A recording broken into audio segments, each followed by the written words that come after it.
નમસ્કાર મિત્રો, સર્વનું સ્વાગત છે આપણી YouTube channel current affair by Rawat Kishan ખાતે.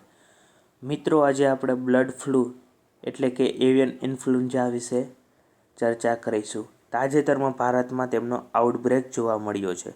ખાસ વાત કરીએ તો હિમાચલ પ્રદેશ, રાજસ્થાન, મધ્યપ્રદેશ, કેરળ અને હરિયાણામાં તેમના કેસ જોવા મળ્યા છે. ઇન્ફ્લુએન્ઝા ટાઈપ એથી થવાવાળી આ વાયરલ બીમારી છે.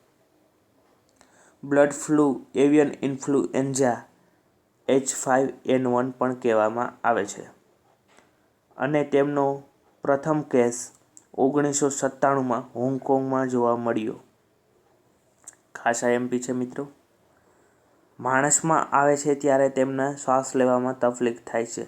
મિત્રો, જ્યારે આ બ્લડ ફ્લૂ માણસમાં આવે છે ત્યારે તેમાં શ્વાસ લેવાની તકલીફ થાય છે અને આવે છે તો તેમની જીવવાની પણ સંભાવના ઓછી છે. અને ભારતમાં હજુ સુધી માણસમાં બ્લડ ફ્લૂનો મામલો જોવા મળ્યો નથી અને વિશ્વમાં પણ બ્લડ ફ્લૂના મામલા ઓછા છે માણસમાં આવવાના, પણ આવે છે ત્યારે તેમની જીવવાની સંભાવના ઓછી છે.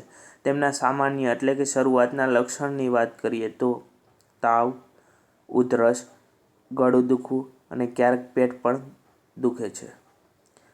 તેમની એન્ટીવાયરલ દવા છે ઓસેટામિવીર નામની દવા છે, તેમનો ઉપયોગ થાય છે.